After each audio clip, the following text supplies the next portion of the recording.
I got my disco dress on and my disco background. So even though we're not in Vegas, we can kind of pretend like we are, right? Okay, you're with me. You're working with me. Now, I got a new fan. It's like a bullet. You know what a bullet is. Well, that's what this is. It's so cute. So we're going to keep Mama cool while we do our corrections and retractions. Now, you know I do this every week because every single time I try to fix something, I end up messing something else up. So, here we go, y'all. Maybe it's this fan. Let's take the fan off because we really don't want my eyes to water this whole time. Okay. Now we feeling a little hot and cute-ish. Okay, so last week I attempted to put some love on my queen, Chip Fields' name. Are you there, Forrest? I'm sorry, AKA Dark and Righteous. What is your thing? Right on for the darkness. Yeah. Okay, so I think I said that Miss Chip was the lady on Good Times that was the crackhead, not the crackhead, heroin addict that JJ had to lock in the bathroom. I was mistaken. That was actually Debbie Allen. Chip Fields played Janet Jackson's crazy mama. You remember the lady that was beating Penny with the extension cord? Yeah, there we go. Right there. That was her. The queen. Yes, Miss Chip. Mother of Alexis and Kama. So I definitely had to. Right on for the darkness. Do we have a picture of Miss Debbie Allen, HU grad? And you know this? And you know what, y'all? They made that shit up after I left Howard.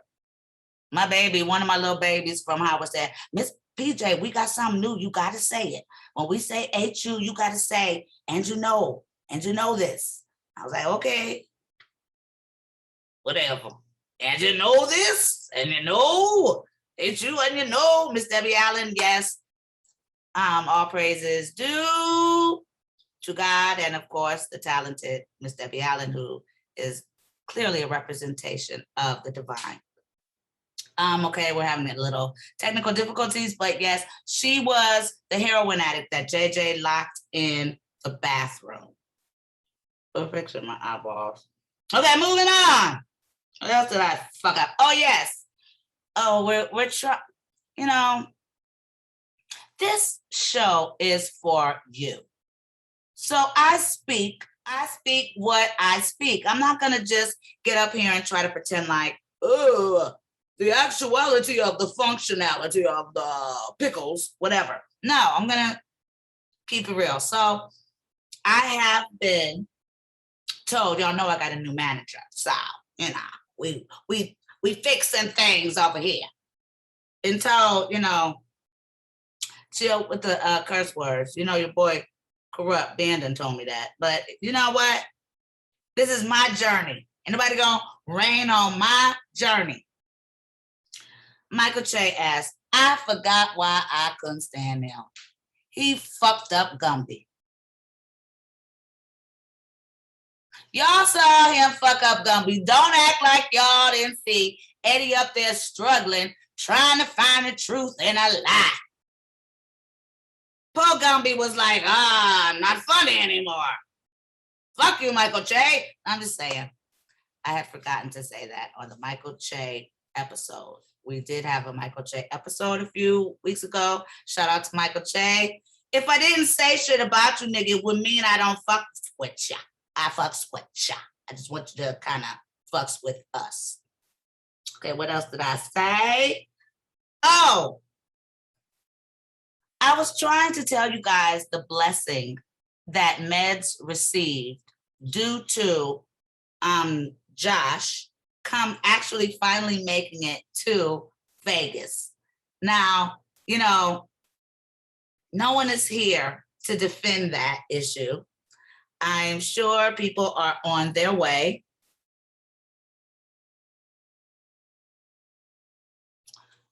It doesn't matter. It doesn't matter. We're going to keep doing this until they get here. So the blessing of it all was that, Dougie! Am I here early? No, you're here right on time. Right on time? You know that God gives Black people a spiritual clock. Some people like to call it Black people time. What is it? Color people time, CPT? Right. But CPT. No, we have a spiritual alarm clock. We know when we're supposed to be somewhere. That's right. Right? That's spiritually. Yep. Welcome. Hey, you know what? It's a pleasure to be here. How are you? I'm blessed and highly favored, as you are as well. Oh, man. My brother got on the phone with my husband and myself today, and we have been truly trying to stay away from the Corona conversation. Now, I don't know if you guys know who Dougie is. If you're in Vegas, Dougie is your news announcer, newscaster for iHeart Radio. Yeah, what I do, there's a new brand. It's called the Black Information Network. And it's a 24-hour all-Black news source. So we give you all Black news 24/7. Now we give you the regular news. We're telling you what's popping and everything, but we're giving you the other stuff that you don't see on TV. All the goods and the bads that go along with being Black right now in America. And so, what are the things that go along with being Black that we don't see on TV that you guys discuss? Oh well, I mean, it just depends on which way you want to go. How do you want to go? You pick a road and I'll follow. Okay, well, some of the bad things that happened that we report on, unfortunately, on a regular basis, is a lot of police violence. I'll say that. A lot of Black. So it's still going on? Absolutely.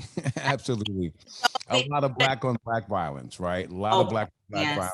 And, and us kind of taking a deeper look at ourselves and what we can do. Now, Black on Black, look, there's white on white, there's all kind of violence out here. Right. I'm not being judgmental, but, when you hear about, 60 young Black kids being shot in 2 days in Chicago. Talk about that. I didn't hear about that. That's a figurative statement, and I don't mean to down Chicago because, unfortunately, we've had our own Chicago issues over here. Chicago is crunk fest right now. So I don't know what's going on in the Midwest. I went back home to Cleveland, and I did a film. Shout out to Mr. Postman. You guys go rent that. But they gave me an opportunity to go home, and it was literally heartbreaking because of the devastation. I don't know what's caused this.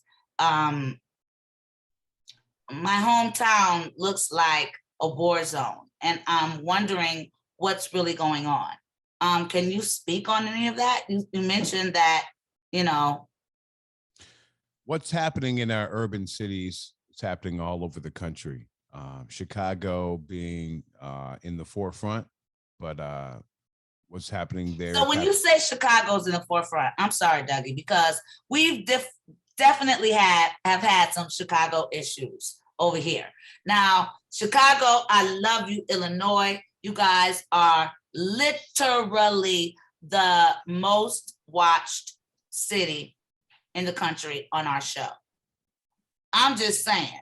I love the shot. Don't get it twisted. Don't even twist it in up. Chicago. But I mean, in the a young man, there's a lot of gang violence, going on in Chicago. And I know that Chicago is a forerunner in gang affiliations, but their gangs have always been, like the Crips and the Bloods, beneficial for the community. We're talking about the Disciples, and I guess whoever their, comrades are. But I believe we caught a body. And one of the rappers that comes on our show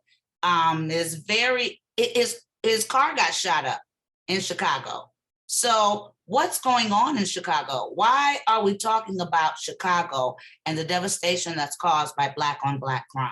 As Chicago kind of in the forefront, I think maybe because of the numbers, the sheer numbers, right? I mean, I'm not here to judge Chicago over. But you have a news show. Just tell us the statistics. I mean, the statistics are. I'm trying, guys. Let's work it out. The statistics are much greater in Chicago. Again, you right. These huge weekends where tens of people have gotten shot and some died, and those numbers seem to be larger in Chicago than there are in other major markets. So I know it used to, when I was in college, we're not going to say when, DC was the murder capital of the world. So has that transferred? I lived in DC at that time. I was in DC. So you were there when it was. Come on, man. Okay. Shout out to you know Alpo and the whole, why they claimed that DC was the murder capital. I don't know, maybe it was. I don't know. DC was absolutely bananas in the late 80s. Crack cocaine took over the city like crazy. And you had a lot of despair in DC at that time. I mean, Black folks was seriously hustling. I mean, like when you grew up in DC, you had your regular job and then you had your side hustle for That's real. Right. That's right. And that's just how you made it. That's just life in DC. And the crack epidemic hit so hard. And at the time, the city was changing and there was so much poverty. What birthed out of that was Marion Barry. Oh no. Again, death, because it was such a volatile type of industry. And it just made our neighborhoods a little bit tougher to live in at that time. Right. And So DC, yeah. Our audience might be wondering who you are. Can you give us a little intel? I mentioned that you have a new show on iHeart Radio. Congratulations, by the way. But your career in radio goes way back. For those of you who don't know, Dougie, can you kind of give us a little intel on who you are? I am just an average guy who had a dream of being a media personality and talent. There we go. I grew up in Philadelphia, listening Philly, to Kurupt. Come on, man. Grew up in Philly listening to Butterball and WDAS. Where are you, Kurupt? There we go. He'll be here. Philly's best, 105.3.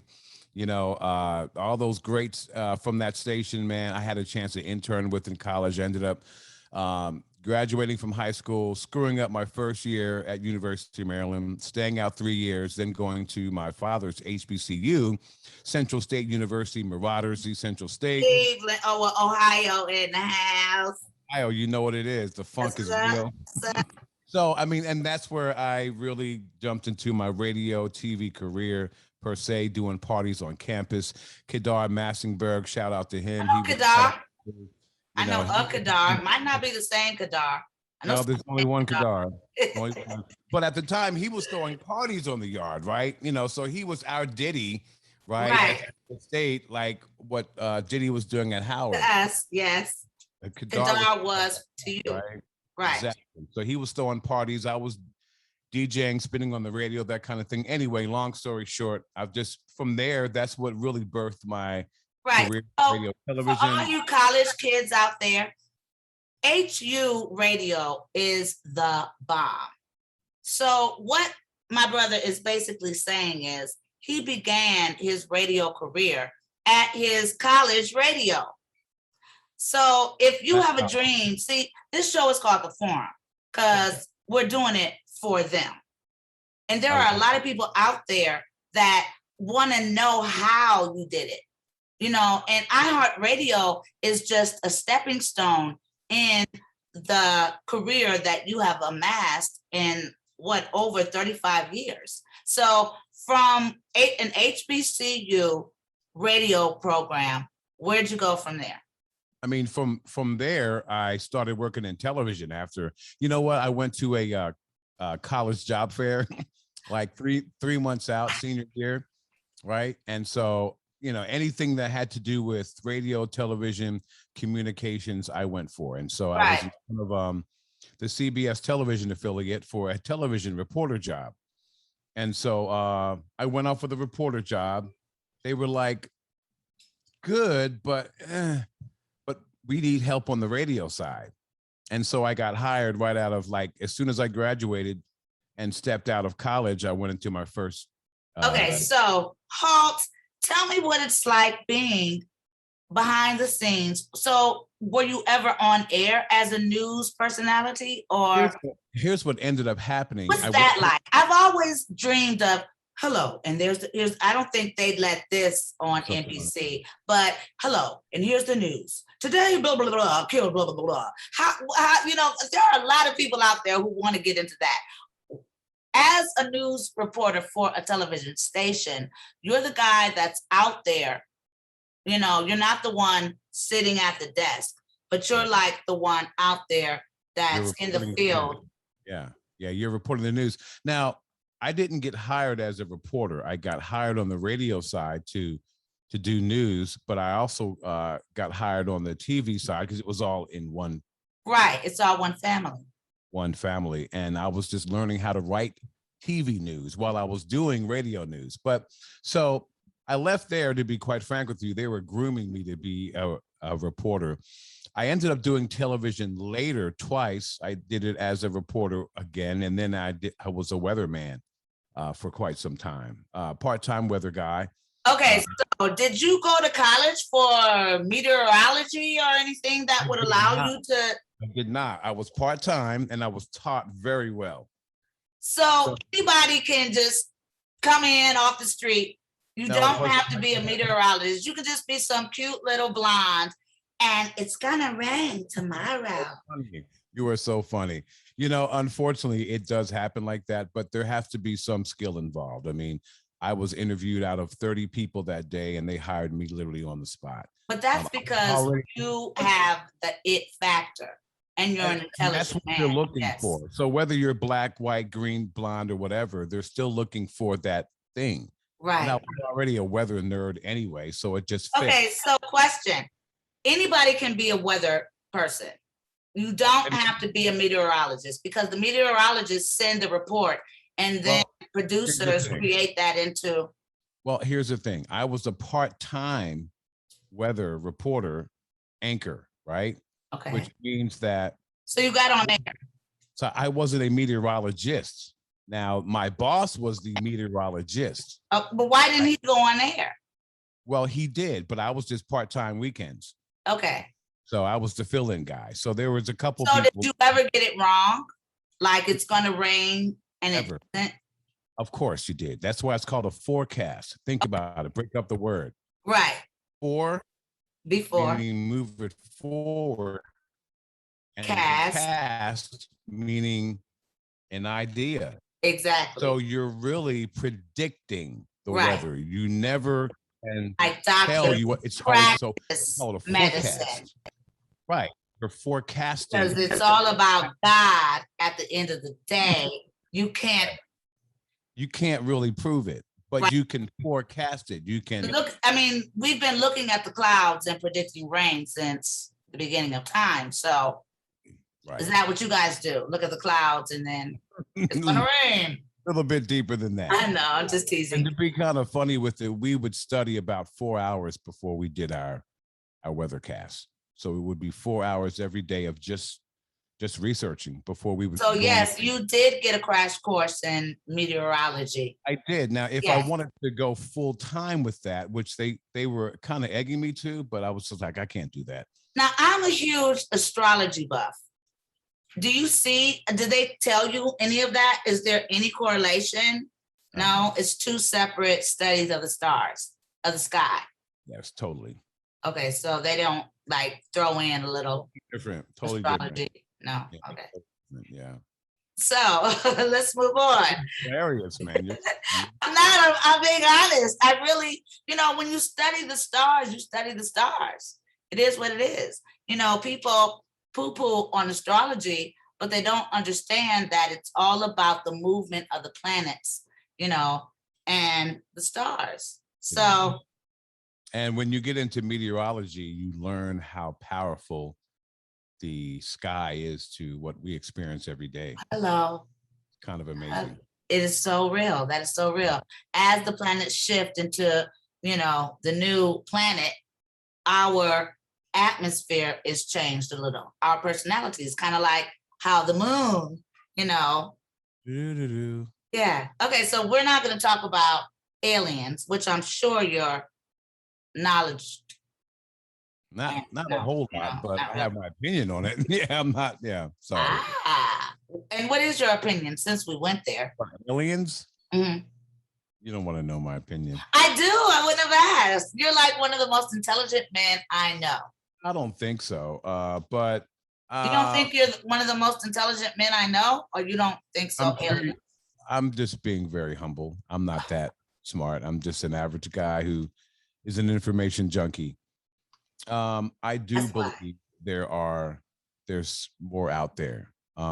Whether or not they're visiting here is another story. So they didn't tackle that subject in meteorologist class? No. Okay. Nope. Just curious. They sure didn't. So let's keep it moving. So from being a part-time meteorologist only on the weekends, you went where from there? Well, but that was later in my career. I've been through so many different levels and steps of my career. So this was maybe 10, 12 years later that I did that. Okay. But no, from so this is the pivotal moment that I like to tell young people when they're trying to really achieve their goals. You gotta put some time in, man. You gotta dig deep. And for me, I had to dig deep. And though I was being pushed into radio, television more so, like, I knew that wasn't my path. My path was to program Black radio and to use Black radio as a purpose for what I would give to the world. And I'm being really honest. Have you been doing that? Very kumbaya-ish. No, it doesn't. It sounds like a plan. And how have you been doing that? God gave me that ability. I left the radio television station to work for a small Black news station in Dayton, Ohio called WROU. And it was owned by WROU. Okay. And so it was a small. Jason, you hear that? Dayton, Ohio. And so I left there to work part-time, making $3.35 an hour. You remember what minimum wage used to be? No, but if you say so. I certainly do. That's sad. $3 an hour was minimum wage. That's how it used to be, man. Was it the 1920s? How did you pay your rent? That's insane. It was pretty rough. You do what you. I started my career doing internships. One for the New Federal, which Mr. Woody, king of the world, basically only gave me cab fare, but not even subway fare. And then the NEC, Negro Ensemble Company, Mr. Douglas Turner Ward, gave me nothing. So starting at $3 is a big deal. It helps. It helps turn you into something better. I'll say that when you start from the beginnings, because you respect the hustle and the grind. Like you've been done that. Like you can't fade me. I'm unfadable. Okay. So you're now an intern working at an off-brand company in Dayton. I wouldn't say an intern. I was hired part-time. I just left my full-time to do that. My bad. I projected. But I mean, and what I try to tell kids is like, you want to get into the door, but then you want to narrow your focus into really doing what you're called to do. And so I know me leaving that opportunity with Cox Communications and CBS News to go into radio at this small little Black station was monumental for me. Everyone looked at me like I was crazy. And it's been like that through most of my career. People have been like, why'd you do that? And then they'll be like, oh, I get it now. I'm like, yeah, man, But So what were you able to bring to that little news station? Oh man, it was amazing. It was a hip hop. It was an R&B station. Okay. And I came in part-time, making, like I said, I mean, maybe 2 or 3 hours a week. My first check was $18.50. I'll never forget it. $18.50.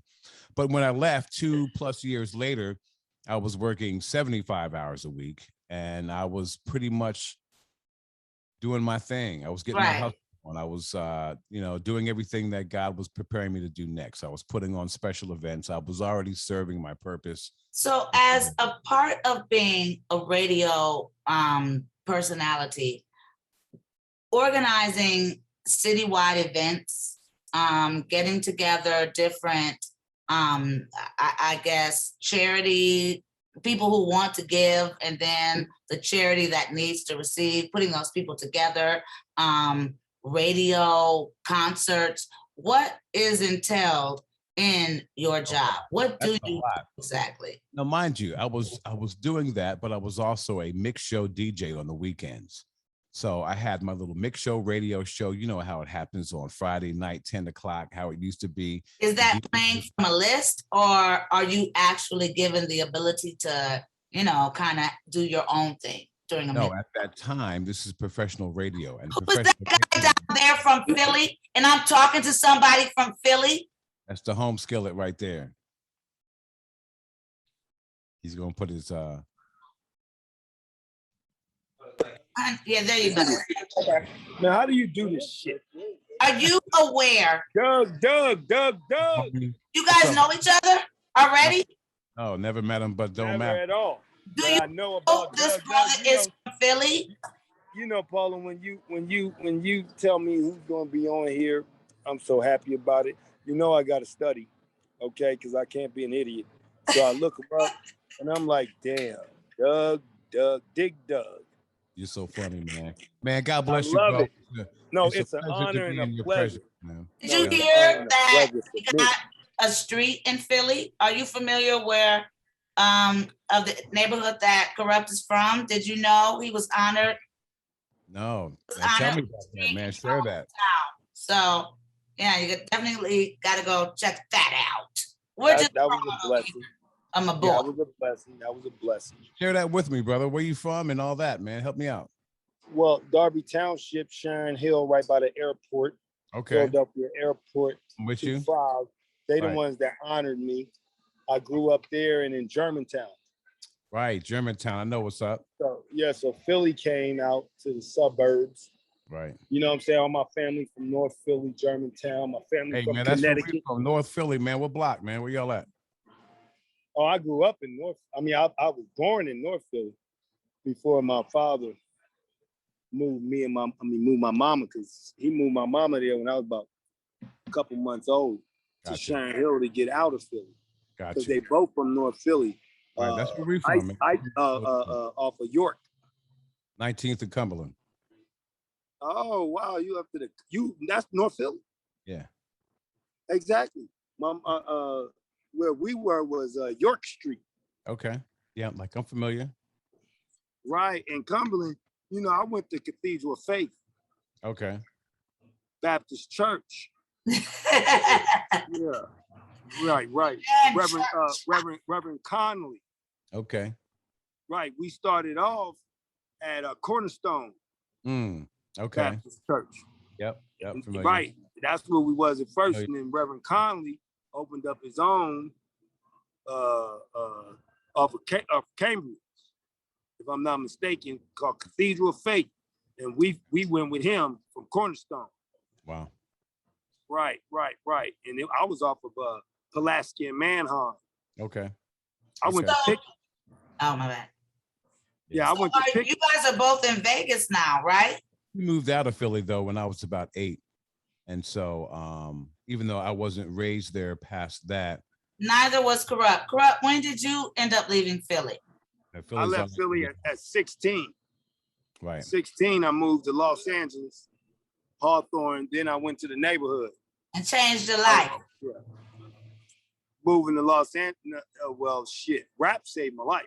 That's changed, right. Not saved. Right. But Los Angeles, moving to LA saved my life too, because I got an opportunity to be in this. But what were you doing in Philly that you needed saving? What was going on in Philly? Nothing. That's the point. There's nothing back home. No opportunity. Right. You see what I'm saying? You got to go outside the city to get opportunity. You got to go to New York, or you'll be blessed like me to move to Los Angeles. Going to LA is a dream from Philly. Right. You see what I'm saying? New York is 2 hours away. So Right. that's the closest hub for us to get to be noticed in the real game. Right. Otherwise, we got to be noticed when the game comes to Philly. That's right. You know what I'm saying? But there's no opportunities. We don't have no big labels. We have one, Rough House. Okay. You know what I'm saying? And that's who put out the Tough Crew, if I'm not mistaken. You know what I'm saying? So damn tough. Rock on. You know what I'm saying? Oh yeah. You know what the house parties was like. You know what the house parties was like. You know what I remember is we moved out. Oh wait, and there was also Cash Money and Marvelous Mar. Come on, dude. I already know what it is. You know what And I'm then saying? it wasn't 3 times though. Steady B and Cool C took it to a different plateau. What about Will and Charlie? Now Will took it. Charlie Mack. Will took it. Will and Charlie, Uncle Charlie and Will, they took it to a place. I don't think anybody else took it to that place Will and them took it to, cuz. You? No, cuz I'm nowhere near Will Will and Uncle Charlie was. Wait, hold on. They had parents just don't understand. Wait, hold on. Now we gotta be real. They had parents just don't understand, man. You don't understand. That's all borders. But it's talking about like apples we ain't talking about, hey, Paula, we ain't talking about who can rap the best. We talking about hit records. Will Smith, DJ Jazzy Jeff. Yeah. First of all, let's so-called. We being real, right? Why people don't know hold on. Hey, big sis. Hey, sis, we being real, right? We keeping it real, right? Let's do it. First of all, the greatest thing that we have from Philly in the hip hop thing is DJs. No one can see our DJs. DJ Jazzy Jeff. No one can see Jazzy Jeff. Cash Money. No one can see Cash Money. Cash Money from New York. Yes. Come on, cuz. Jazzy Shout Jeff out to Schoolie D. Who was that guy we met in Philly that was buying shoes and stuff? Boots. Who was that? Beanie Siegel. Oh, but he's from Philly. Beanie Siegel. Yeah, Beanie. That's the mic. He was so kind, so nice, so loving. Beanie Siegel's no joke. I mean, that brother was just the man. Freeway. We met Freeway. Freeway's no joke. Yeah, he's no joke. So you know what I'm saying? Mad love in Philly when it comes to the hip hop game and raising, the hip hop community, because Dougie over here has been representing the Black culture and hip hop since he began his career in college. I read it. I Googled it. Right. You're funny, dude. So, Big Doug, he knows one of the number one things from Philly that opened up the doors, because even Ice-T emulated this man's style, which is Schoolie D. Schoolie D, yeah, man. Schoolie D made PSK, and then my uncle Ice-T told me he made a record that was one of his biggest records that he basically emulated PSK. He really did. Which is 6 a.m. He did, exactly. Yeah, that's what he told me. He was like, cuz I got that whole style from Schoolie D. He's like, that's one of the first gangster rappers I ever heard in my life. Schoolie D was really Schoolie D from Philly? He was like, yeah, man, that was one of the first gangster rappers I ever heard in my life. And that's Philly. Schoolie D. I would think he would be the first recorded gangster. I hate to even use the term gangster rapper. I think that's really negative. But he was one of the first real reporters, man, that was bringing some of the things that was happening in their neighborhoods, man, to wax that we could feel and hear and understand and identify with and see in their minds. I mean, come on, man. P.S. I'm sorry, but I'm a Schoolie D head. That's right. Schoolie D head, and P.S. You just said something that was interesting to me. Gotti, you being considered a gangster rapper, what do you mean by you don't think that that's a positive connotation on what Kurupt represents or is representing, or Listen, change it's kind of like this. It's kind of like this. It's kind of like this. The mainstream media, when you use the term militant, it has a negative connotation, right? Right? When you use the word militant, you think, oh, well, he's militant, he's against. And so you look at all of the people were against the ills of this society, whether it's Martin Luther King or Malcolm X or even Public Enemy from a musical standpoint, right? They're termed as militants, but they're negative terms. They're not militant. Negative. Right. Their intent is negative, but that doesn't mean no, wrong, because words are vessels of emotions. I hear you. I play with words every day for all my life. I know about the power of the word. And the word that they're trying to portray. So when you call things or when you're associated as a gangster, eventually you kind of think that, right? So when the only thing, big homie, because that's what I educate my youngsters about. Say what you mean what you say. Now, you're absolutely correct. It is considered negative, militant. You're absolutely correct. So Scarface. Hold on, calm down now, Paula. I love you. Just listen real quick. He's absolutely correct. Gangsta is considered negative. Now, the only thing, though, is you can speak from your perspective because you're neither of them. But let me tell you about militant. They are negative. Because negative is going against the system. Because the system says you're negative. Exactly. That's my point. All right, hold on now. Hold on, Paul.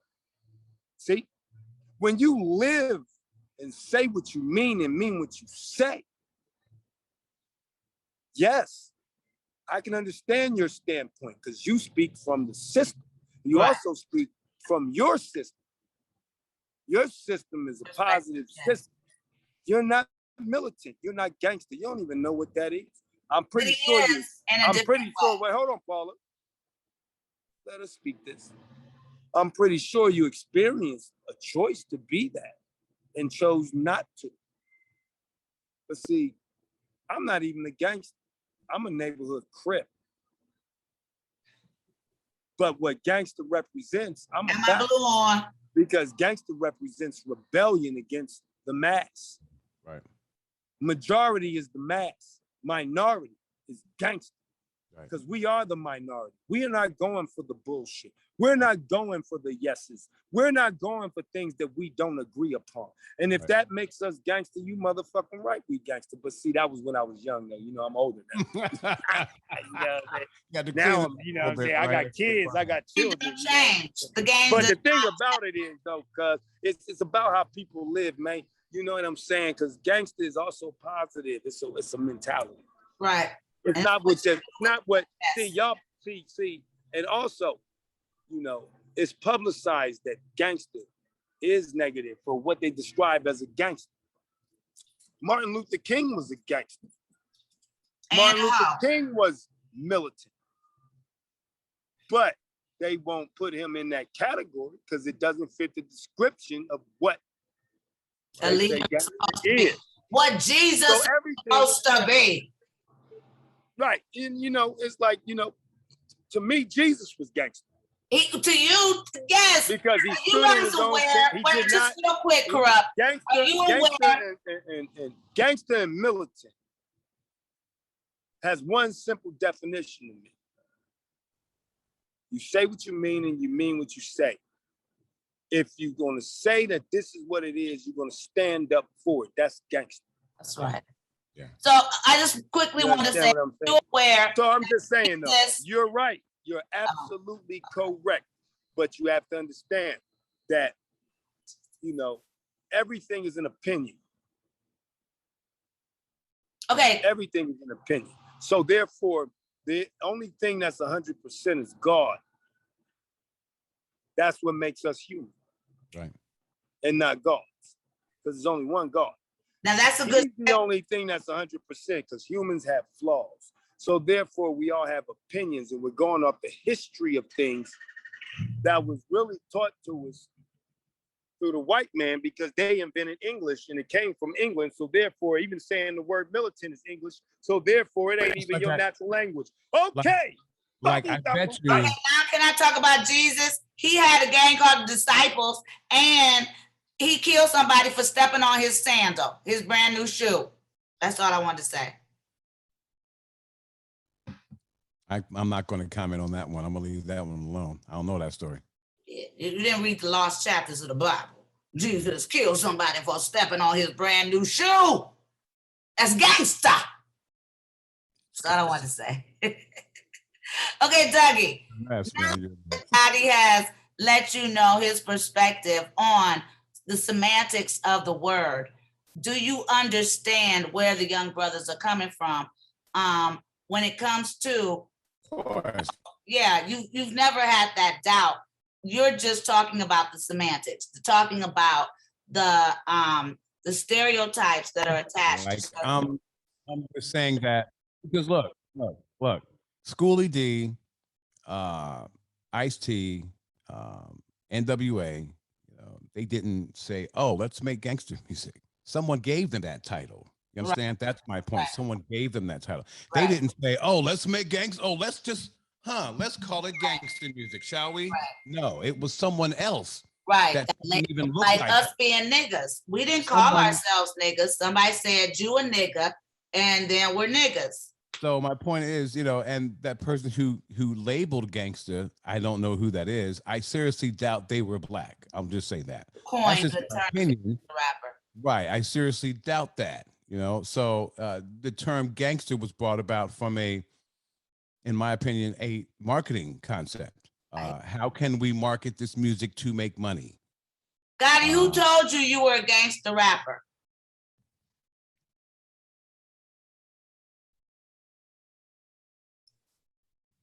You gotta unmute yourself, baby. Well, I'm gonna break it down. Purpose, right? I'm gonna break it down in layman's terms. Because I thought I was just gangster rap was not given. Gangster rap was not given from a marketing standpoint. Okay. Gangster rap was given from the way people felt the music was, from the streets. There ain't no marketing in the streets. In the streets. You think wearing blue and wearing red is marketing? I know. But listen, in the streets give you these terminologies. Man, that shit's gangster. See, that ain't marketing. That's just the way they felt that music was. Then the marketing comes in when the rappers push that line that they got from the streets. And then all the executives and the rest see how people are gravitating towards what the streets created, then they push that line. Gotcha. Now it's marketable. So gangster rap did not come because it was marketable. It was never marketable for it to be gangster rap. For it to be gangster anything. None of that was marketable. Of course. What was marketable was when the streets and the majority of the fans from the streets started saying gangster rap. See, I could call it gay rap. And if the majority of people would say, hey man, gay rap is in, then guess what? It'll be marketable to say gay rap. It's the media, society, and it's also these people, executives, these wolves and cutthroats and garbage cans. Pardon my French. So do you think it was meant to be derogatory? Hold on now. These aren't quick answers, okay? These are real. Because this is a very good topic. And one thing I've learned about Doug when I go with him is that he has very good points and it's educational. It's educational conversation. I had a conversation with Tavis Smiley, very educational. We like Tavis Smiley. So I am from the streets and I am gangster rap. But you gotta understand that it's not a marketing. It became marketing because after the blood and sweat of the niggas who was really gangster, my nigga, We call it gangster for a reason. You know what I'm saying? Because that's some gangster ass shit people do when you stand up for a cause. Standing up for a cause is gangster. Right. Black Panthers was gangster. You see what I'm saying? Militants is a form of being gangster to us. And we, the streets, invented the terminology of what's gangster and what's not. And it was the industry who took that and became and made it popular. Got you. You see what I'm saying, OG? Okay. So basically, the glamorization of them, that ain't what created gangster. The streets did. Everything comes from the streets. I'm saying that, but I'm saying that they took that to market it, right? But the industry took it to market. Right. But there was gangsters before that because Schoolie D, Ice-T is from California. He's Los Angeles. So and he said, Ice-T is Los Angeles, and he said one of the first gangster rappers he ever heard in his life was Schoolie D from Philly. What year was that PSK came out, big homie? 85. 85. So 1985, something like that. I mean, don't quote me. I'm the master. So whatever it is, in generalization and guesstimation, 1985, PSK, Schoolie D, it comes out. Ice-T gets a whiff of it. Then Ice-T comes at 6 in the morning because he loves that style. And Ice-T says that this is what I think is gangster. There was no glamorization in that. Ain't no glamorization in being a pimp at that time. The industry wasn't pushing that. They only pushed things that make money. Wasn't no money in being a pimp or being what they considered gangster. That was the only way we made money. That's called the streets. That wasn't out on Universal Records. That wasn't out in the motherfucking whoop wops. They called what we consider gangster was called black exploitation. Exactly. Well, see, that's my point. Because, you know, just in my opinion, which I don't have, you know, quite the experience that you do. But once they figured out that groups like NWA was making a lot of money, then they exploited that. You know, upstairs has that. You're a rock star, Dougie. No, I'm listening to you, big homie. This is my family. I figured she's from the house. I'm doing my podcast. That's Paula J. That's Big Doug. Hello. Hi, Paula. Hi, baby. Know my name. How are you? Now, what was you saying? I'm still talking to her. She was having a conversation. I was still having a conversation with her. Oh, I'm so sorry. Come here. My sister still was talking to you. My bad. What was you saying? Have we met before? Huh? Have we met? Yes. In person. I don't know. Oh, I don't either. I know who she is. I think it's a spiritual thing. But that's you, my favorite actress. You know who? You my favorite cousin, favorite person. Not. No, I know you not. No, I know you. I was like, I took the phone away. She was like, hold on. I was having a conversation. Talking. Like, someone special. Yes. Huh? I said I was talking to someone special. Yes. See, it's my sister that keeps me in check because I'll be like, she'll be like, hold on. Yes, you do. My bad. Yes, you do. I am really jealous that I am not there with you guys right now. I'm supposed to be in Vegas right now. So this is really I can get. Yeah, we're gonna get Paula to step her game up. Yeah, so you gotta come to Vegas so you can step up your turn up. Game up. Love you. All right, thank you. You make sure you go to the French Montana concert, Chuck. Still going, right? Oh, I don't know if I'm going. Oh, me? Yeah, Derek is waiting for you. When? Tonight? Yes, at the French Montana concert. Oh, well, tell him good luck. Bye. I love you. Yeah, good luck. Where were we? Wait. That was tonight? Yes, that's why I was coming in town. Hey, you know what? I might Oh, pop he- up on it. speak Hey, of the you know what? Hey, devil. you know what? Hey, you know what? I might Devil pop. and he Hey, hold arrives. on, cuz. Hold on. I might pop up on their hot ass. And no I forgot all about it. Hey, wait. Doug was making a point, and I'm dying to hear this point because this is education. The big homie Doug is finna educate us with this game. I can hear it in his voice. No, bro. I seen it on the Google, and I know when he talks, cuz he's talking that knowledge in that game, and my ears are wide open. You know what? Big Doug, Uncle Doug, tell him. Go back to what you were saying. You're so funny, brother. No, I mean, I'm going to just like kill all that and just say you are the one that's dropping all the knowledge, brother. You know what I'm saying? I'm just kind of here, spurring up some conversation. You gave some amazing information there. I guess my overall point was just that, people like to give us labels, right? And sometimes we take those labels and say, well, that's just who we are. And I say to myself, no, that's not who we are. We're this, so when they becomes the chicken or the egg versus the egg or the chicken. It's just that not accepting what people say you are. Right. And to be able to put your own lane. I mean, I get it from a marketing standpoint. I get it because that term was marketed for and still is technically like gangster rap. Right. I get it. I understand all that, but it really just came from us being reporters of what we saw like on the streets, man. I mean, wasn't nobody really trying to say, oh, well, let's just make some gangster music, and just to me, sometimes gangster rap, the term has a negative connotation to it.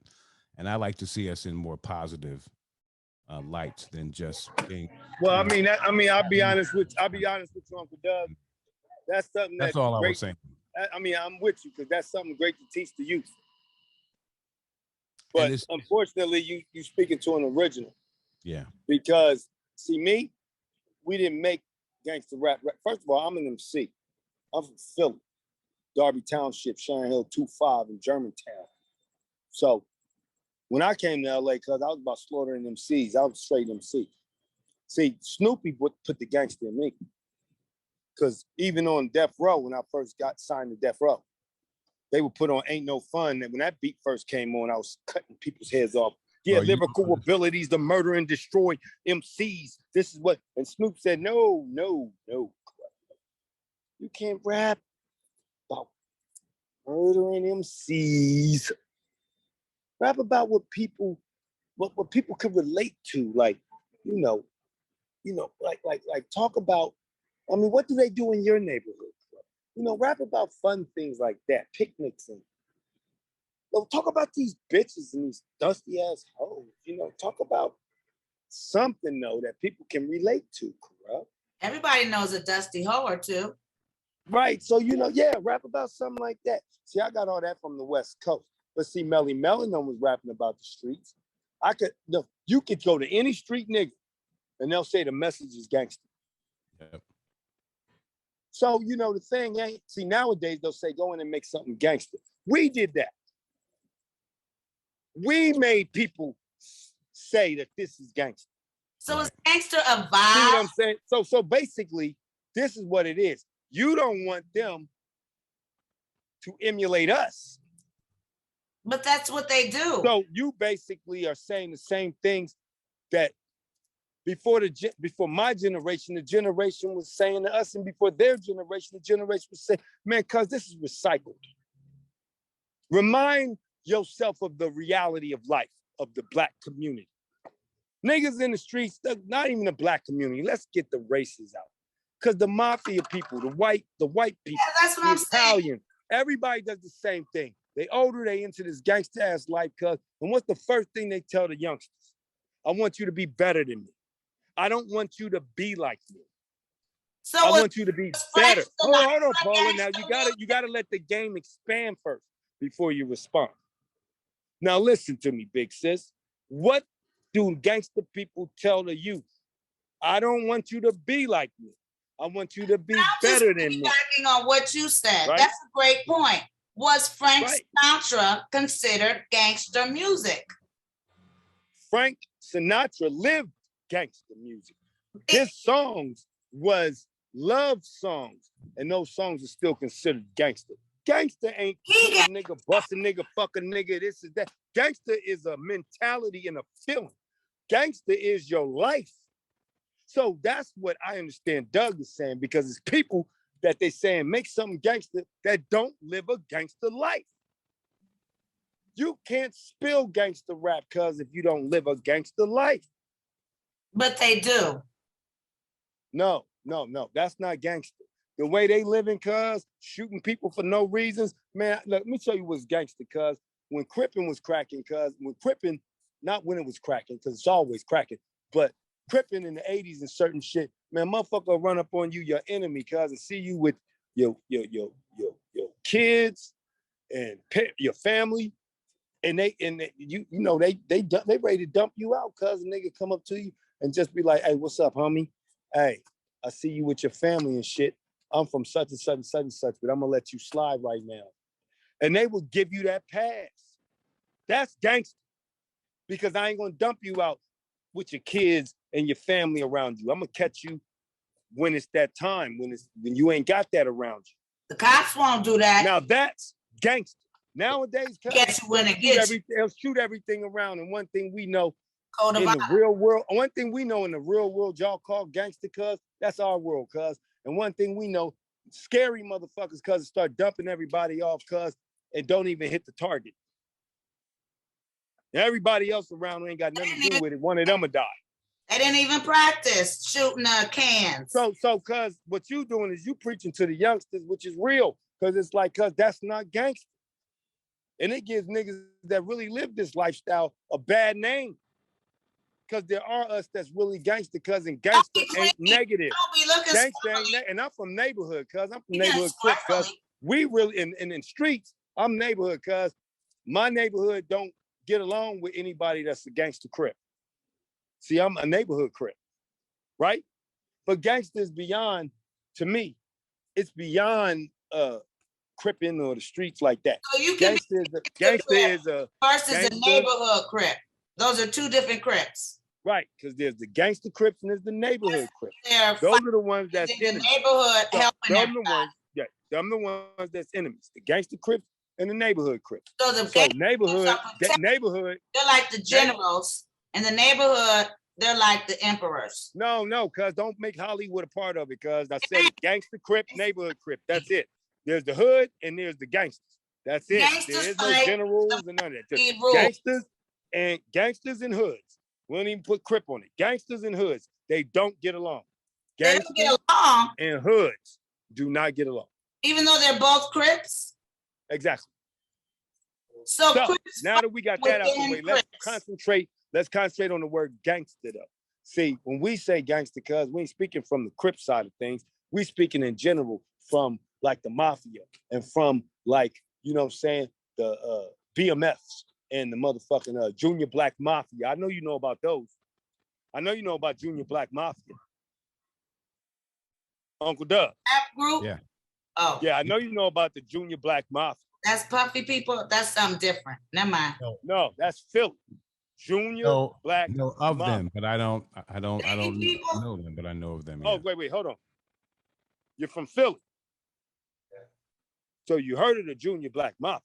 Of course. But I don't know anyone involved. I didn't ask you if you knew them, because who knows all these people? I'm asking you a simple question. Right. You know about the Junior Black Mafia. Is that the same as the Junior Mafia from Biggie people? This ain't rap. No, this is not. This ain't rap, big sis. I'm gonna mute myself. This is gangster shit. Right. So Junior Black Mafia was one of the organizations in Philadelphia, Black organizations in the streets that ran the streets of Philadelphia, which was basically taken from the Black Mafia, which was one of the original organizations that ran the streets of Philadelphia. That was the older generation. After that older generation, but they were like subsidiary. Hold on now. After that older generation, Black Mafia family, right? After that older generation of the Black Mafias, then the youngsters came about, I think in the 80s, which they created the Junior Black Mafia. Now, see, all of that is gangster shit, cuz. See, gangster shit is in general. Gangster shit is a mentality. You see what I'm saying? And see, Uncle Doug, I gotta say, you're looking at it from a negative way, but they all start out wanting to feed their communities and feed their families and friends. And if that's bad, Black Panthers. No, because Black Panthers is gangsters. Because all we see is what we get. And Uncle Doug, I gotta be honest, you're saying gangster is bad because of what the image they paint gangster to be. They paint. Did not tell you that that motherfucking Ice-T said that Schoolie D was one of the first gangster rappers he ever heard in his life. And I know that Schoolie's a good man. Is he not, Uncle Doug? Schoolie's dope, man. Is he not a good man? Yep. Can you hear me? I hear you now, because at first, you know, your shit was whoop bop. But now I hear you. So is he not a good man, Uncle Doug? You can't be a good man and be a gangster at the same time. No, that's what gangster is. See, that's what everybody misunderstand. Gangster is being a good man. You know, gangster is about your community. Gangster is about feeding the children, feeding your community. See, that's gangster. If you meet a real one that's really about that life, he's about life in general, feeding the people, feeding the public, taking care of his family, helping others to take care of their family. See, that's gangster, cuz. But they'll never publicize that. So, Uncle Doug, you only going off of this shit that's publicized, like murders and all these kids talking about, man, I'm gangster, I'm this and I'm that. But you ain't talking to no real gangsters, because they're going to tell you what they talking about gangster is. And they're the real ones that these kids is imitating and emulating. Those who know don't. Then you'll get the real meaning of what we mean by gangster. And you can separate the difference that this is the imitation and this is the reals. Because I guarantee you, if you talk to a real nigga that lives that life, you'll see them feeding their community. You'll see them taking care of their families and helping others to take care of their families. And they'll be gangster. But then all you'll see also is what the negativity is, that, oh, he shot somebody before. So the fuck what? He survived. And I ain't talking about the one he shot. I'm talking about him. Because we all did things when we was young that was bad. If they labeled you gangster because you shot somebody before, and then the rest of your life you lived in a positive way, why ain't that gangster? I think that's gangster. We gangster. Exactly. And there's not enough people that's talking about the positive shit, that this is the guy you call gangster, but look at what he's doing. That's gangster, because yeah, he made mistakes. He might have shot somebody. He robbed people when he was young. Man, why everybody always talk about the gangster shit, what they consider gangster that they did young, but then when they get older, cuz like my brother Big Draws, you understand, Draws, like Big U, cuz he was gangster with all the shit he did in the neighborhood when he was young. Why ain't he gangster now, cuz, with the football teams he fuck with all the positive shit he doing, with his unique development? Why ain't he gangster then? Why? Where's the gangster in that? Can't he just, why can't he just be a man? Because unfortunately, this is the real world and it don't work like that. And when y'all can make that famous, then you fucking do it, because y'all been trying to do that for centuries and nobody's excited about being just a man. They want the gangster. And the good thing is that you got real gangster niggas, which he's not gangster, he's neighborhood, but still that's in the gangster line, right? That's in the gangster line. But if that's the point, then why aren't you positive people showing him and putting him in a light and give him an award from being from a negative lifestyle, coming straight from the pen, doing 14 years and rehabilitating, and now he's doing all this positive shit and he got people. Why ain't y'all giving him an award and letting the kids know that this is gangster? Yeah. Where's your education in that? All you talking about is the negativity of gangster shit. Why aren't you talking about this is what we consider gangster, and give it up for somebody, cuz, who did that real shit and changed his life? Why they murdered Tookie? Tookie was writing children's books. Tookie was doing all that goddamn good shit. And it still wasn't enough for the crimes that he committed. Man, niggas don't even know if he committed those crimes. Hero. Why don't you guys who so super positive, Uncle Doug, go to these gangsta ass niggas who changed their life and rehabilitated and help them to get jobs? Help them when they struggle on positivity. so you can talk to the kids because you got an example of this is gangster. Why don't you do that instead of complaining about it? Gangster's a negative word. Fuck that negative word. It gets to the kids, and don't you want to get to the kids? Then stop fighting what gets to the kids. Especially when it's positive. I'm a psychologist by nature. I'm a lawyer by trade. My hobby pays me more. Hold on, Paula. I'm a psychologist by nature. I'm a lawyer by trade. My hobby paid me more than both jobs. Rapping. Now, you guys are educated people, and all you do is put down shit instead of figuring out what's the fucking solution. Stop putting down gangster shit. Start uplifting gangster people who change their lives so they can get across to people on what gangster is and turn it into what the positive of G is, homie. Hey, man, that's your opinion. The connotation. Well, see, that's the wrong answer because that's like me ignoring yours because yours is an opinion. I know how to get across. How about this? How many lives have you saved? Because I didn't save many lives on a gangster note. Sure, you giving them something. Like, hold on, cuz he said that's my opinion. Well, my opinion saved lives. Right. So that was the wrong answer. The right answer would have been, how can because we do I'm not going to sit here because I'm not trying to argue with you. Educated people. You educated people are so educated that you ain't doing nothing but the, hold on, stop. Hold on, Paula. I mean, first off, for you to be, hold on, man. Hold on. Because for you to be trying to put me in some box, because for you to try to put me in some box, that's real ignorant. And you really showing your ass right now, cuz. You kind of put him in a really kind of showing your ass right now, bro. Wait, wait. Really kind of showing your ass right now, fam. So that was gangster. So you gangster. I'm just saying, you showing your ass trying to make me look stupid right now, and I don't think that's. I am not. I'm not trying to go there with you. I'm just. Let me tell you something. Let me tell you something. You are in the box because I've been dealing with motherfuckers like you forever. Cuz you don't know me though, but you don't know me. Gangster is negative. How the fuck you expect to get across to these children who ain't trying to hear anything because they so used to being put down? So if you tell them gangster is negative. You can't even let me finish the conversation. So we can't even have an educated conversation because you're yelling at me and you're disrespecting me. No, he's so now the gangster's coming out. So you know, I'm just being real, fam. I'm just being real with it. Wait. Paula, hey, Paula and Uncle Doug, I think I proved my point. Because I got you to the point. I got you to the point for where you showed the gangster in you. And he's not mad. It's just the Howard Stern in him. I'm a man. No, wrong. I'm a man before the gang. Hey, so no, my Paula. point is. Hey, Paula. I was trying to show him he got gangster in him too. Because see, he only took. Hey, look, a man can only take so much before the gangster comes out. Hey, Paula, you're not listening to me. You're not listening. Paula, I love you, sis. My point is, I'm a man before I'm a gangster. Now, let me tell you something. Now, listen, sis. Let me show you this game I just did, right? A man can only take so much before the gangster come out of them.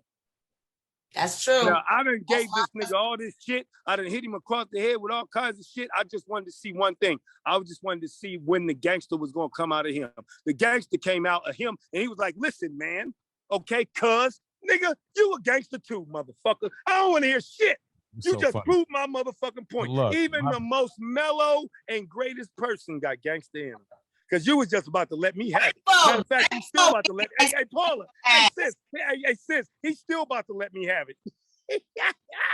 Chinese people. All that nice shit is out the door. He's like, hey, Paula, this is what he said, and you can't take this one back, though. He said, see, you won't even let me talk, cuz. You disrespecting me. No, Dougie, he loves you. Stop being. No, you missed the point, cuz that's the funniness of it. Hey, Paula, you're not having fun. Y'all both think I was serious, like I'm smashing him and shit. Well, cuz you missed the point. The point is, I brought the gangster out of him. The whole thing was about gangster. It's negative. Well, guess what? You got some of that negativity in you too, because you took as much as you could from Kurupt before you said, you ain't listening to what I'm saying, cuz. You got real gangster. I told you I'm a psychologist by nature. All I'm saying is the overall point is I'm not going to let somebody else put a label on me, bro. That's all. And that's gangster. And I think that's how he feels as well. You know. I'm saying that the way he thinks is gangster. Why he's saying gangster's negative, right? He got gangsta in him because you ain't going. He said you are not going to put me in no box. Yes, exactly. So that's we're gangster. Saying literally the same thing. No, Paula. He said no, Paula. Paula. You just said gangster. Paula. No, he's saying gangster's negative. He feels it's a negative thing. What was the other word you used? Sometimes. So what was the other? Militant, and those gangster. were two examples that I was are examples of what he was saying. They're examples. People label us as negative. That's all I'm saying. People label us as. And but you can say, Uncle Doug, that you got gangster in you too, though, right? I'm a man first before I'm a gangster. I know, but you got gangster in you. Stand up. Then that. It's semantics. Then I'm a wait, man. Wait, hold on. Paula, I love you, but wait. But you got gangster in you, right? I'm a man first before I'm a gangster. I mean, we got the man first. Now let's go past the man first. Hey, wait, hold on, Paula. See, I'm a mathematics. Wait, hold on. I'm a mathematician too. So one is out the door. We get to a man first. Now we're on number 2, second, third, fourth, fifth. One of those in lines, you got gangster in you too, though, right? I mean, I guess you could put it that way if that's how you want to put it. I see you defended yourself. You called me cuz. That was so out of your lane. Hey, cuz, you called me cuz. You was like, you won't listen to me, cuz. I loved it that though. I tell you this much. I love that. I loved it when you did that, I loved it. When you did that, I was like, yeah, buddy. Funny, bro. And that's all I'm saying. Enough anger, right? Enough anger. Enough morale being down. Enough confidence destruction, enough negativity surrounded around any human will bring the gangster out of them too. That's gangster, cuz. There's no other route to take besides give up or give up. Hey, look, it's give up or by any means necessary. You only took so much of being a positive man. Because a gangster is a man. Now, let me tell you something. You only took so much. Because I'm lady, I get hoochie? No, we're talking about a man. Right. Because you're a lady, right? You're a lady. But don't make them bring the hoochie out of you, though. Why I can't be gangster? Hoochie for a woman is gangster. Because, no, let me take that back. Hoochie is not gangster. Gangster's gangster. Because, you could be hoochie, but that's unfortunately the definition of hoochie is fresh. If I'm not mistaken, it's coochie. It came right, from back fresh, in the fresh. 30s. That's not even in this category. This category is like Queen Latifah. Queen Latifah's gangster. Look at all that militant shit she talking, right? All that militant shit. But check this out. Piss Queen Latifah off. Look, let's stick to Queen Latifah and answer this equation. Queen Latifah is what they consider the black woman, independent, hands up, fists in the air, militant type, right? Piss her off, nigga, and watch the gangster come out of it. I wouldn't piss off. I pissed off. No, you missed the point. I'm saying that everybody got a gangster in them, my nigga. Everybody got gangster in them. Right. And that gangster terminology, you're only showing the negative of it, but never the positive of what gangsters do. Yeah, Kanye and I were queen. And I brought the gangster out of you, that was about to have you go negative, because you was ready to just let it be known, like, look, nigga, you said it in so many words. Look, nigga, you won't even let me speak, cuz. Hey, I'm never gonna let you lay that down, You just. But you know what though? Like, if I can say this on the Black. No, you got the floor. I didn't let mine go. No. Go ahead. Oh no, man, you're good. But I mean, what we do on the Black Information Network, and when you listen to it, you'll hear the stories. You'll hear on my podcast that I do every Sunday on the show. You'll hear the stories of me talking to brothers that came from nothing, who are multimillionaires and who share their stories of what they used to do before they changed their game over and what they're doing to help others. Can you hear what Gotti was trying to convey? As someone who's been labeled and boxed himself, you felt that in that moment. Because when you're in news and journalism, everyone thinks you're a sellout automatically. No, I think that's your projection. I don't think that's kind of what he was saying, though, and that's why I felt like he was trying to box me in. Right, because you don't really know me, fam. Like, real talk, you don't know me. You'll know how to roll. Don't get it twisted. Just because I'm light don't mean I can't fight. You feel me? Hey, you brown. Yeah, that's because I'm in the tan. I live in Las Vegas. Okay, so I think both of you brothers are coming from a different perspective, but saying the exact same thing. I mean, we really are. You know, we really are. We're both very polarized on it, but we're both saying the same thing. And the sad part, it's kind of like being an alpha or a kappa versus being a Q. You know, the Q is gonna spit it out and bark it as loud as it is, whereas the kappa is going to go or the alpha is going to go around. Do you think like Malcolm X called himself a militant? No, I think he called himself being a progressive, right? He didn't call himself a militant. He called himself a pimp.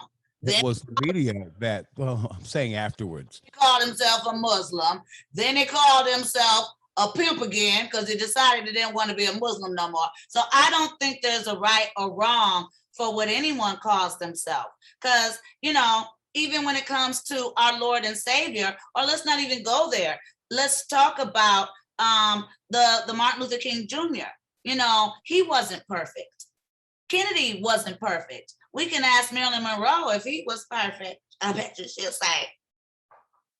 But, you know, my point is, I don't want semantics to keep our brothers from realizing we're on the same page.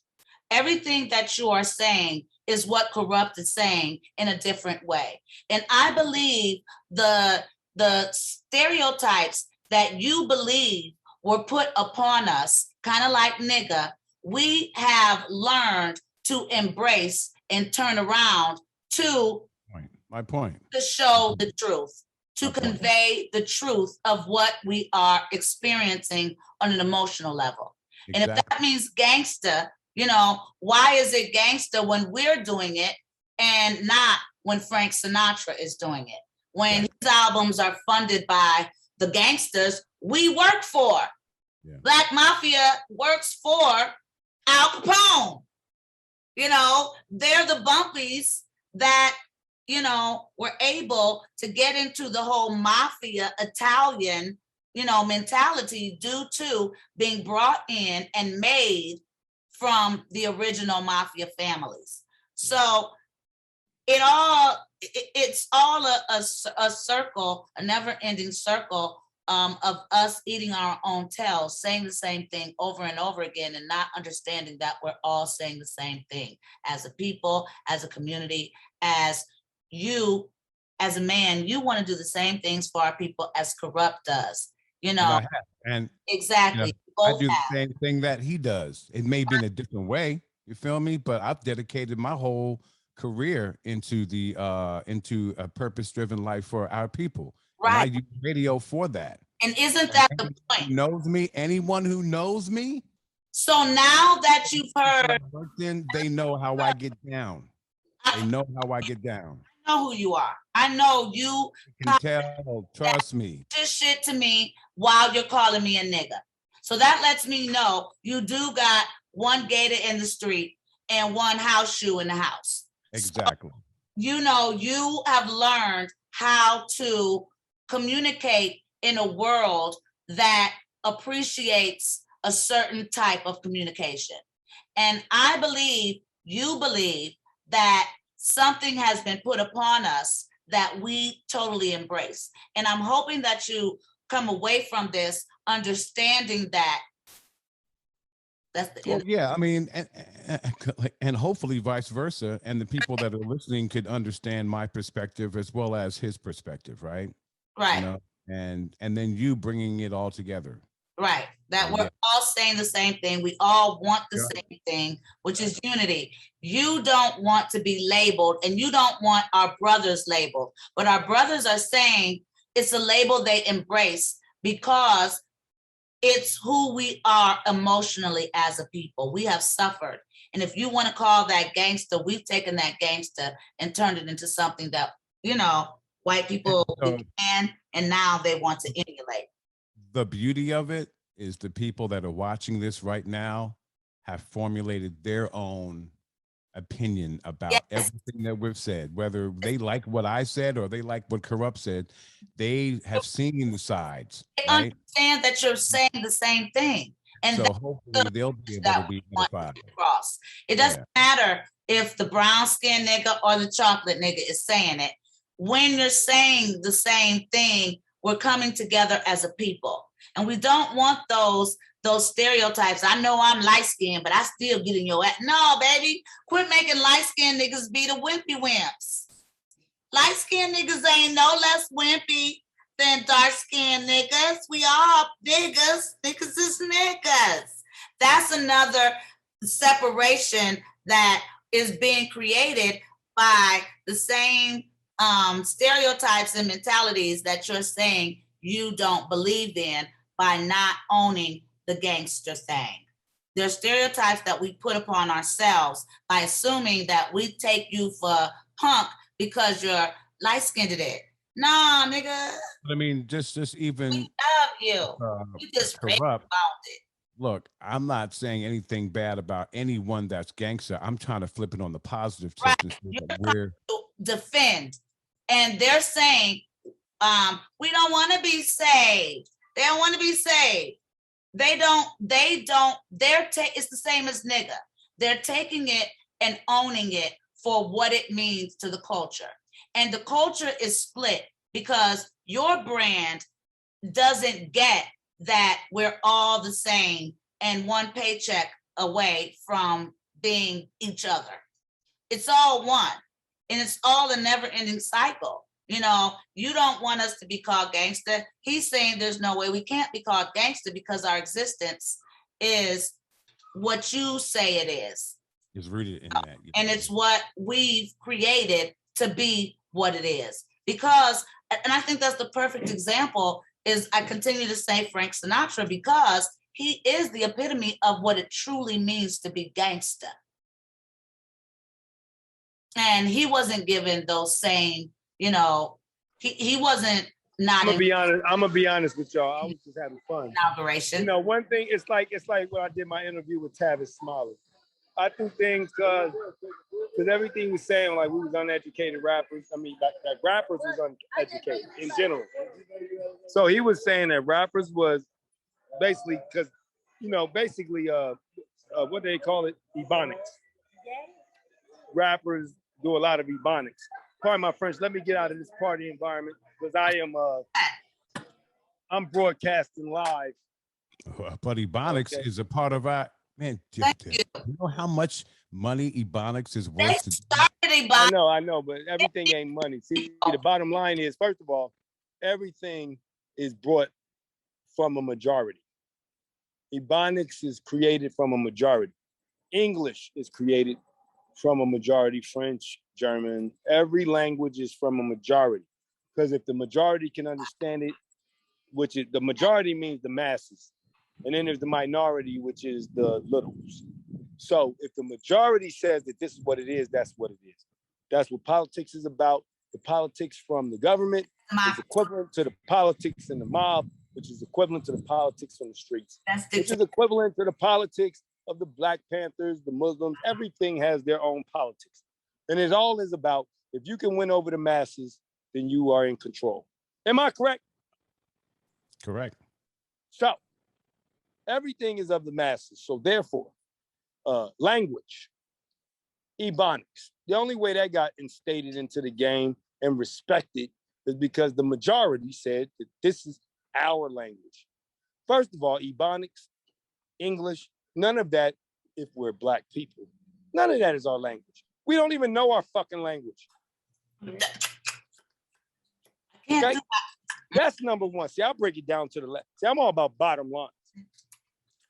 Because instinct is one thing that the kids don't really have anymore because they have computers, computerized, and all the rest of this shit. Everything's made so easy.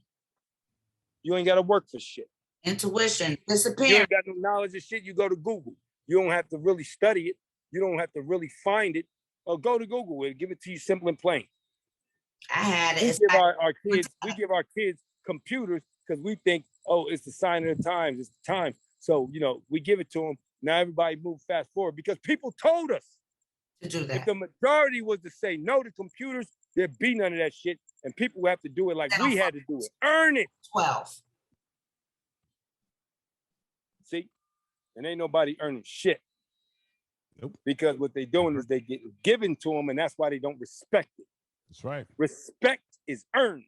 Exactly. It's not given. And that's gangster. Yes. You know that's gangster. But y'all don't speak about these positive notes of being G'd up. See? Because it's too many negative, it's too many negative things that y'all show about it to describe what's gangster, because y'all are believing in the majority too. So you pushing the same line Uncle Doug is the majority. And the majority Here we go again. is wrong. Here we go again. Don't put me in that box. Uncle Doug, you said gangster me in that box, negative. man. You said gangster is negative. You know, I can believe that. Box because, again. no, it's not a box. See, now the box is out of the picture. Now, anything I say that you when say, you say, wait, hold on. Anything that I say, hold on. Anything I say about you, Uncle Doug, that's not agreeing to what you're saying. If it doesn't agree to my spirit, I'm gonna kick it back at you, family. Okay, it's just the way it is. You're not gonna sit here and just because you know what? I'm not putting you in the box. Uncle Doug, I'm not putting you in the box. I'm just not. Uncle Doug. I'm just not putting you in the box. I'm not. I know, but Uncle Doug, I am in a box. I love my box. But you keep grouping me in this mainstream media box that likes to put labels on things, and that's not me. But Uncle Doug. Okay, let's just go to the bottom line. If you speak the same language as the majority is in a box. Everybody's in a box, It's what box you decide to be in, bucko. Right, but I'm not going to let you define that for me. Oh, you're not going to let me. So when now you are a dictatorship. So when you say, yeah, of my life, Paula, hey, Todd. I'm definitely someone that is the dictator of my life. I don't know about your life, but. Well, do you understand how he feels as though he's taking it negative. He's taking it negative. What I'm saying about I get it. Wait, hold on. So let me. Wait, hold on. So Uncle Doug, we're men first. Uncle Doug. We're men before we're gangsters, but Uncle Doug, gangster before we're men. Uncle Doug. So Uncle Doug. Basically, what you say. Wait, hold on, Paula. Uncle Doug. So basically, saying being in a box is negative. When someone tries to put me in a box that I'm not going to let you just say that that's who I am. But that's not negative. That's just an opinion. So I'm going to let you know my opinion. Hold on. And I'm going to let you know. Paula, we got to listen. That's not what he's saying. We got to listen to what he's saying now. He's so saying when you try to put me in that box, I'm going to give you my opinion and say that's not true. Period. So that's not negative, though. When you put me in that box that I don't feel fits into who I am, it becomes negative. Okay, can I say something, please, gentlemen? Okay, Sir Dougie, the whole concept that you have about gangster rap, you're supposing that white people about gangster rap. I'm just saying.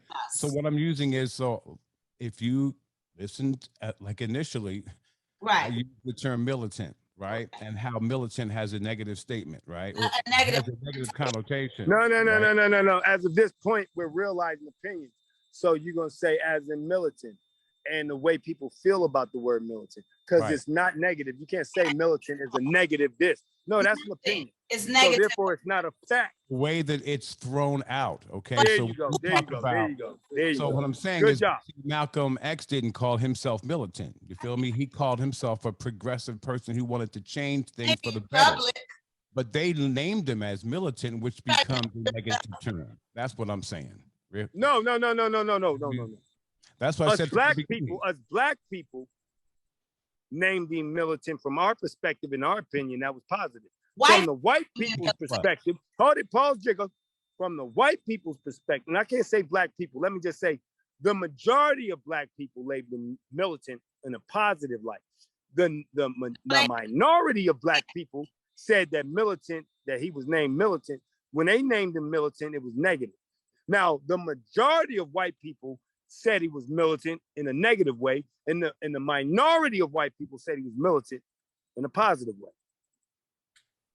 Everything's gonna get broken down to the reals. I'm a bottom liner, cuz it's too many opinions, too many ways to look at things, cuz when you're a grown man, when you understand the physics of life, the physics of words, the physics of the definitions, the physics of the fact that all definitions are opinions. Hold it, stop, Paula. The physics of definitions are opinions. The encyclopedia is an opinion. It's an opinion of what the white people say these words mean. How about this? Do you know the definition of Ndugu? Tell me about it. Huh? Oh, no. Well, guess what? It's a black word, and I have no idea what it is because it came from Africa. You don't even know your own language. You know white people's language more than your own. That's right. So when the fuck are we even talking about white people's languages in description of what's, because this the point. Nothing you're saying, nothing that you are saying. Uncle what Doug, does the word? I'm about to be done. Look, listen, nothing you're saying, nothing Paula is I can saying, throw out nothing any. that I am saying. I'm not going there. I can throw out any African word, brother, that you won't know, and I'm not going to pin you. Motherfucking right. The point is that I know I don't know. See, the point is that the point is I know I don't know. I know I don't know. So and guess what? This is also the difference between me and you. I don't give a fuck to know. I don't give a fuck about what the people think. I don't give a fuck about what the people say. I just be me and I stay out the way. Because there's too many opinions. I don't to go on national television and say what I'm saying to repeat. Let me tell you something. Look, I'm gangster. But guess what? I don't agree with everything that's gangster. So I can't speak from the gangster standpoint of what's right or what's wrong. I don't give a fuck to speak on that. I stay out the way. I take care of mine. So I can't be a public figure. I can't say that this is right and this is wrong because I don't agree. Choose that right and I don't agree on the wrong. And that's the problem. Once you make a stand on where you are, they say, man, do you believe gangster is right? I can't say I do. I don't know what the fuck is right because there's too many opinions about it. I'm talking to you because number one, I really wasn't trying to make no other point but show Paula. I wasn't trying to take no other point, prove any kind of point besides the fact that Uncle Doug got a little bit of gangster in him too. Yes. That's all I want to prove because this is gangster. A man or a woman. Wait, Paula, a man or a woman don't we all can only take so much before the gangster come out of there. White, black, yellow, it doesn't matter who.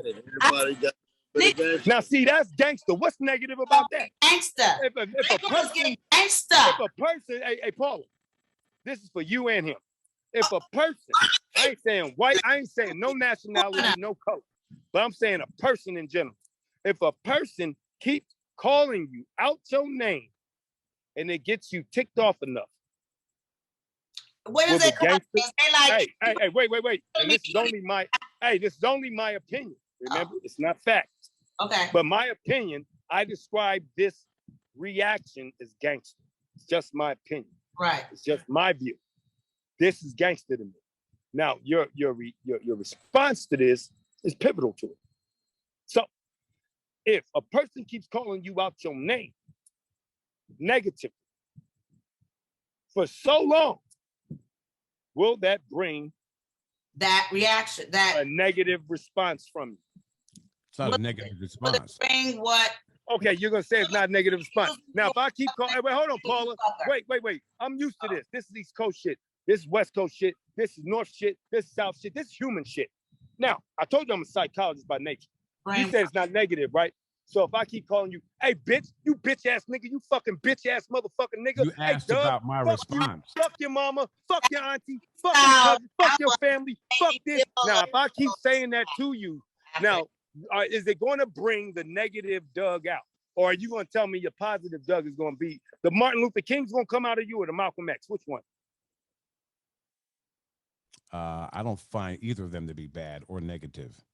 I didn't ask you what you thought about that. I said, which one's going to come out, Martin Luther King or Malcolm X? And keep in mind, wait, hold on. There's no keep in mind. Let him answer the question, Paula. So what he's let him doing answer the question, cuz.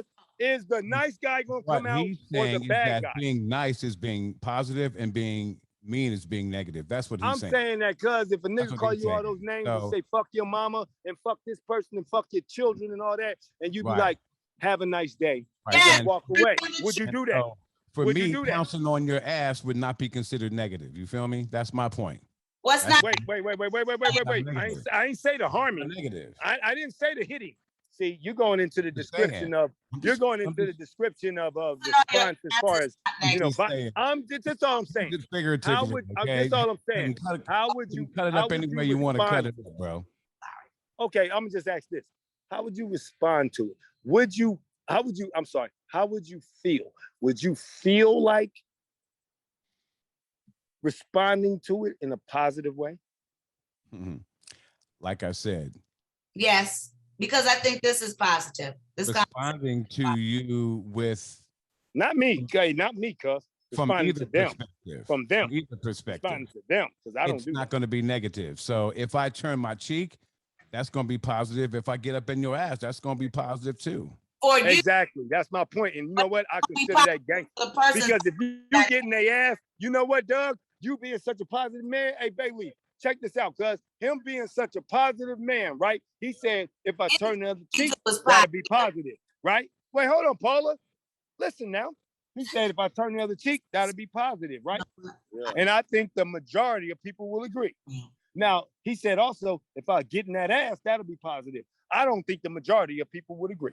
I don't think so. I think you might be a little bit shocked. No, I think I would agree with you. I think the majority of people would take you off of radio or television. Exactly. If he said so what does that mean? Because everything you're saying about gangster is from what the majority has to say, not the minority. So therefore, since we're going off the majority's this choice of what gangster is, cuz in the majority's eyes, you would be negative, correct? I don't think so. He would be positive. I didn't say what you think. I said the majority's eyes. In the majority's eyes. Hold on, Paula. Let's get to the nitty-gritty. In the majority's eyes, would you be positive or negative? If you got in that ass. Positive. He positive because he's speaking. I said majority. Paula, stop, Paula. Paula, the majority. Okay? I think the majority would be like, boom, do your thing. I understand where you're at. Like, I know where you're getting at. Okay, well, if that's what you feel, cuz you should have no kind of negativity about gangster, cuz, because the majority says gangster's negative. Because if you whoop that nigga's ass, the gangster niggas will be with you. But I'm gonna tell you what won't be with you, people who think like you. But why did he people that think like, hold on. I'm with you, Paula, but hold on. People that think like you think they with you, cuz you whoop somebody's ass, cuz nobody's gonna defend you. They're not gonna defend you, cuz they're gonna use you as an example. As see, that wasn't right. And next thing you know, they'll bring up all kinds of shit on you. He talks about this positivity, that positivity, but he could have walked away, but he didn't. Instead, he bust that nigga. Hey, instead he bust that nigga's motherfucking mouth open. He said, "Fuck his mama," though. Hey, you know what? You got a choice, like the police. You got a choice. You could have called the police, right? You think it's that easy, cuz, and that's not real. Cuz it ain't happened to you, I guess. Cuz I've been positive when a motherfucker said all that shit to me. I sock him in his mouth, and I'm wrong. The majority of the people said I'm wrong. I ain't socking because he stepped on my shoes. I ain't socking because he just walked by me and bumped me. I socked him because he said, fuck my mama. I feel that's disrespectful. That's the top of the line. My mama's dead. Fuck your mama and fuck her, nigga. Fuck her and fuck your dead homies and fuck your dead mama. That's not nice. Now, when I socked him in his motherfucking jaw, the majority said you was wrong. No, you was right. Yeah, I think you were right, dude. But he thinks that if he was to do the same thing, that the majority would roll with him and say that's positive. Man, them same people that's with you right now be looking at you like, man, look, you that wasn't right. You know, he said that, but you ain't have to respond. You could have just laughed. Yeah. See, Uncle Doug, I'm a psychologist by nature. It's a matter of opinion, though, bro. It's a matter of opinion. I mean, no, it's a matter of living your life. Why don't you try it? Let somebody piss you. Let somebody say something funny to you like that. Let's see how you react. I bet you this much. I'm not gonna go there with him, though, right? Okay, I'm gonna let him keep talking. Like this. Hey, again, I'm gonna say it's not fact. But I done seen some of the biggest people, and you've seen it too, cuz, that live the most positive lives all their lives. One thing come out about them, they're not positive anymore. Bill Cosby. Somebody said that they drugged him. He drugged them. He fucked these girls, drugged them up, and fucked them. All of this shit. One of our greatest heroes. They ain't saying that. They got shut down, Paula. They kicked him to the curb. All the people he thought was his friends kicked him to the fucking curb. You ain't gonna learn that until you fuck up, and they gonna fucking kick you to the curb too, Doug. Mm-hmm. How can Bill Cosby, I mean, nobody's in his defense. Everybody believes it. Let me ask you a question, Doug. Do you believe Bill did these things? He didn't try that with me. I ain't drink no. How about Bill? How about we let Doug answer the question? Do you believe that Bill did those things? I don't know enough about it. I don't know enough about it. Can I say something? Now, this is my point. How can the majority of people who was never around know when me and you and Paula, we don't know enough about it? So why aren't the people who don't know enough about it the majority? Because the majority of people in this world do not know what the fuck happened. But it's the majority of the people of the world, black, white, and all nationalities, of color. The majority who convicted this man because they believe. Donald Trump is crunk and ghetto. Man, fuck Donald Trump, man. Let's get back to Bill. Uncle Doug and Paula, are y'all gonna say that Bill was not a positive entity? Who is Bill? Clinton? He gangster as a motherfucker. That motherfucker got. Oh, he's talking about. He got his penis licked on. Hey Doug, I'm gonna let you take this one over. That's gangster, right? No, wait, I don't know. Let's listen to what Doug got to say. Who we talking about, Doug? So what you saying was Hillary gangster? Wait, hold on. Let's listen to Doug real quick. Wait, you asked the question, big sis. You asked the question. Who we talking about? Bill Clinton? No, Doug. Who we talking about? Bill Cosby. You know we're talking about Bill Cosby. We still talking about my baby Bill.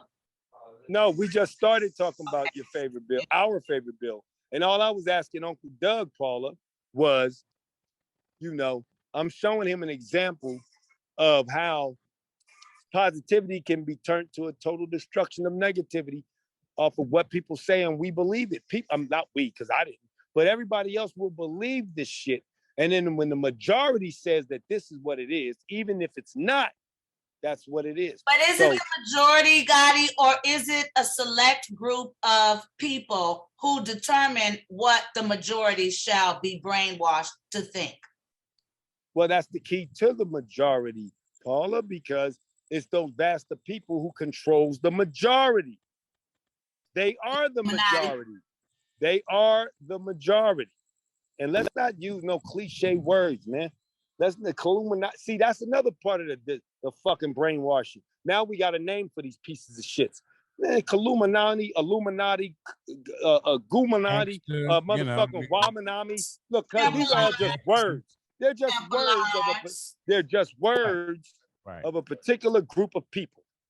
Mm-hmm. Gangster, and when we use these words, they're the English words and of a particular group of people. You understand me? So therefore, it's a gangster. It's a particular group of people, but they don't understand that also. Well, they do understand, but they're not going to highlight what we really know gangster is. They ain't gonna highlight that shit. They don't highlight that because there's so many things that's the definition of gangster. Be a foul? Yes, it's foul. Now check this out. Ain't no pedophile gangster. Now that's something that that the people. The negative connotation that there's no people of any sort. There's no people from. Wait, hold on, Paula. There's no people from people like Paula, people like Uncle Doug, people like Kurupt, the gangster community, this community. That nobody agrees that pedophilia is gangster, positive, or anything. We all know that's fact. But what's not fact is that gangsters Well, It's all negative. It's not all negative. Models are 14 years old. How Uncle Doug, Uncle Doug. Hey, look. Hey, but wait. Uncle Doug. I know, but Uncle Doug. If it ain't gangsta, why are you putting it in my face? It's a form of pedophilia when my lead actors are having sex and they're younger and they're in high school. That is pedophilia. I know, but Paula, the point is there's nothing about pedophilia that's gangster or positive. That's the point. There's no positivity and no gangster in that. Now, let me tell you this, though. In gangster, like the word gangster, cuz Uncle Doug said it best. When I said something to him, describing something, he said, well, that's just your opinion. And all I'm trying to explain to Uncle Doug is that that's the point about everything, cuz besides pedophilia, besides certain things, that whatever it is, cuz it's just opinions. And the majority of the opinion of gangster shit is negative. But then there's us real ones who know what we think gangster shit is. And it's not negative to us, cuz. Because we don't believe in the shoot 'em up, bang, bang for no reason. Majority of people, when it's really gangster, cuz you defending yourself. You defending your community. Shout out to Robert Strader. Hip hop meets power. Shout out to Robert Strader. Yeah, we got to give it up. Robert Strader? You know Robert? No, give it up to him. Give it up to him again. Give it up to Robert Strader. Let us know who it is. Let us know who it is. I don't know who you talking about, but I know it's got to be positive. Tell him about it. He's known as. Tell him about it, Uncle Doug. He's known as the Vegas Don. Before I jump out of here, because I got to jump. But before I get out of here, he's one of the realest cats. We got 3 minutes. One of the realest cats I met. Let Uncle Doug get that game, sis. Get that game, huh? No, Robert Strader is one of the realest cats I've ever met in my life.